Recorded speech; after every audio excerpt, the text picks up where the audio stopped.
अस्सलाम वालेकुम।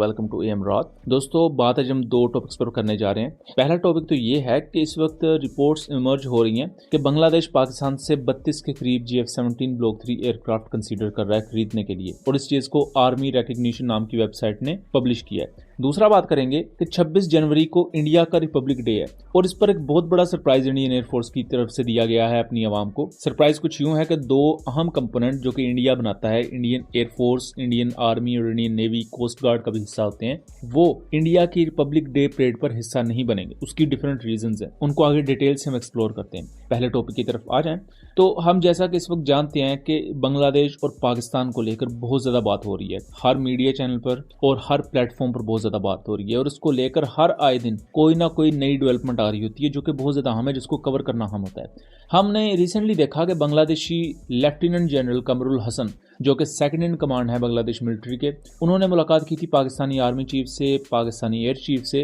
And officially इस चीज़ को रिकग्नाइज किया गया कि बांग्लादेश इंटरेस्टेड है पाकिस्तान के GF-17 ब्लॉक 3 एयरक्राफ्ट खरीदने के लिए।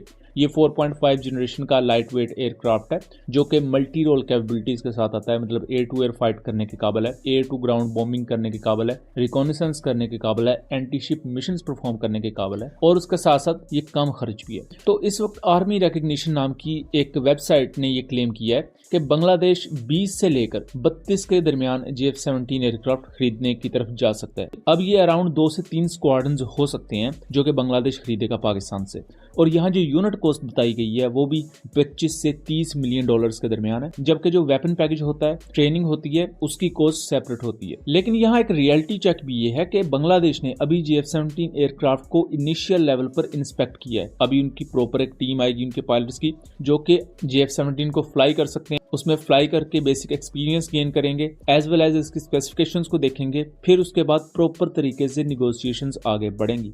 आई बिलीव, जहां तक मैंने रिसर्च की, तो ये जो 32 GF-17 वाली बात है, ये ढाका यूनिवर्सिटी के प्रोफेसर शाहिदुज्जमान, जिन्होंने इससे पहले पाकिस्तान बांग्लादेश की न्यूक्लियर ट्रीटी की भी बात की थी, उस पर डिटेल वीडियोस बनाई हुई हैं, लिंक मैं डिस्क्रिप्शन में दे दूंगा। उन्होंने अपने इंटरव्यू में ये कहा था कि बांग्लादेश एयरफोर्स को 3 स्क्वाड्रन GF-17 ब्लॉक 3 के जरूर खरीदने चाहिए अगर वो अपनी एयरफोर्स को स्ट्रेंथन करना चाहते हैं। और इसके साथ साथ ये वेबसाइट इस तरफ भी इशारा करती है कि बांग्लादेशी एयरफोर्स का इस वक्त एक मॉडर्नाइजेशन प्रोग्राम है जिसे द फोर्स गोल्ड 2030 इनिशिएटिव कहा जाता है। सेम एज जैसे पाकिस्तान का प्रोजेक्ट अज़म था कि हमने अपनी एयरफोर्स को इंडिजिनाइज करना है, मॉडर्न करना है, और आने वाले वक्त में किसी पर बहुत ज्यादा इन्हसार नहीं करना। आप 100% इंडिपेंडेंसी कभी भी क्रिएट नहीं कर सकते, लेकिन कोशिश यही करनी चाहिए कि किसी पर ज्यादा इन्हसार ना हो। तो उस तरफ पाकिस्तान जा रहा है। तो बांग्लादेश का भी इसी तरह का एक इनिशिएटिव था, फोर्स गोल्ड 2030।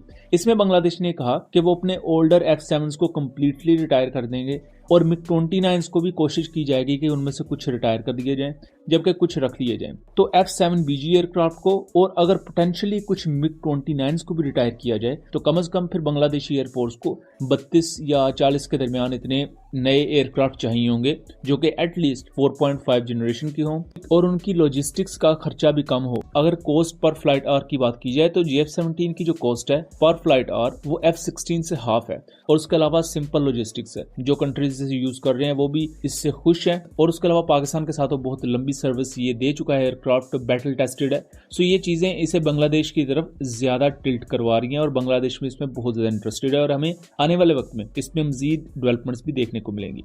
अब आ जाते हैं हम दूसरे टॉपिक की तरफ। दोस्तों, 26 जनवरी को इंडिया का रिपब्लिक डे है। जैसे पाकिस्तान डे पर प्रॉपर परेड होती है, इसी तरह इंडिया के रिपब्लिक डे पर प्रॉपर फ्लाई पास्ट होता है, परेड होती है मिलिट्री की। यहाँ कुछ नोटेबल एब्सेंस देखी गई है। 2025 के इस परेड पर या फ्लाई पास्ट पर इंडिया का इंडिजिनस LCA तेजस एयरक्राफ्ट हिस्सा नहीं लेगा, और ना ही इंडिया का ध्रुव हेलीकॉप्टर हिस्सा लेगा। ध्रुव हेलीकॉप्टर के बारे में तो ये चीज कंफर्म है कि जब जनवरी के शुरू में इसका क्रैश हुआ पोरबंदर के एरिया गुजरात में, तो उसके बाद ध्रुव हेलीकॉप्टर की जितनी फ्लीट है इसको ग्राउंड कर दिया गया है। सो ये चूंकि फ्लीट सारी ग्राउंडेड हो चुकी है, सारे इसके ऑपरेशन रोके गए हैं, इस वजह से ये फ्लाई पास्ट में हिस्सा नहीं लेगा। लेकिन जो LCA तेजस एयरक्राफ्ट का केस है ये बड़ा ही मिस्टीरियस है।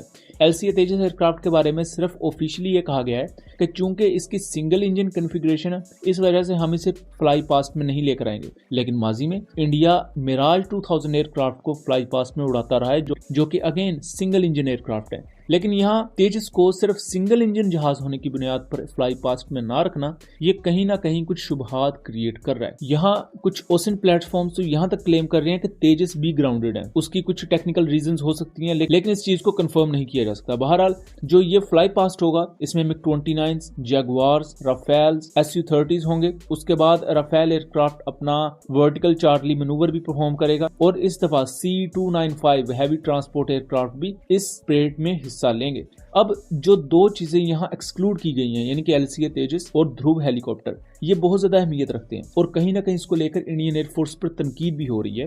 तनकीद इस कॉन्टेक्स्ट में कि ध्रुव हेलीकॉप्टर के क्रैश के बाद सेफ्टी चेक्स को बहुत जल्द नहीं किया गया, जिसकी वजह से ये फ्लीट अभी तक ग्राउंडेड है। इस चीज को आधा का महीना हो चुका है और अभी भी सेफ्टी चेक्स जारी हैं। इस वजह से ध्रुव हेलीकॉप्टर को इस पूरी परेड से बाहर करना पड़ा। इसका अगेन ध्रुव हेलीकॉप्टर की पोटेंशियल एक्सपोर्ट पर और इवन जो इंडियन मिलिट्री ने फ्यूचर में ऑर्डर्स देने हैं उस पर बुरा असर पड़ सकता है। दूसरा यहाँ हम चीज ये है कि जो LCA तेजस को यहाँ निकाल दिया गया है उस पूरे शेड्यूल से, उसका भी नेगेटिव असर बहुत ज्यादा पड़ रहा है। यहाँ तक कहा जा रहा है कि इंडियन एयरफोर्स खुद भी नहीं पसंद करती कि तेजस एयरक्राफ्ट को प्रॉपरली एयरफोर्स में लेकर आया जाए और सिंगल इंजन कॉन्फ़िगरेशन का सिर्फ एक बहाना है। क्योंकि सिंगल इंजन एयरक्राफ्ट को देखा जाए तो अमेरिका सिंगल इंजन एयरक्राफ्ट को यूज करता है, चाइना में जेटन्स आपको यूज होते हुए नजर आएंगे, तो वो अपनी फ्लाई पास्ट में यूज करते हैं। आपको यूरोपियन नेशंस में भी देखने को मिलेंगे। तो single engine aircraft fly past में यूज होते हैं, टैक्टिकल डिस्प्लेज में यूज होते हैं, वॉर में यूज होते हैं जहां आपको ऑपरेशंस वगैरह की जरूरत होती है। पाकिस्तान की सारी फ्लीट सिंगल इंजन है, बट बात फिर यही है कि जब आपने क्रैश करवानी है कोई चीज तो आप ट्विन इंजन भी हो तो क्रैश कर जानी है, और क्रैश नहीं करनी, संभाल के रखनी है तो वो सिंगल इंजन भी हो तो वो चीज एंड्योर कर जाती है। बहरहाल क्रैशेस दुनिया की हर एयरफोर्स में होते हैं, क्रैश हो जाना कोई बड़ी चीज नहीं है, बहुत ज्यादा क्रैश होना ये बहरहाल एक खतरे वाली चीज है। सो दोस्तों, ये था एक एनालिसिस। उम्मीद करता हूँ चीजें क्लियर रही होंगी। वीडियो पसंद आई हो तो इसे ज्यादा से ज्यादा शेयर कीजिएगा ताकि इस आगाही को आगे फैलाया जा सके। मिलेंगे अगली वीडियो में, तब तक के लिए अल्लाह हाफिज।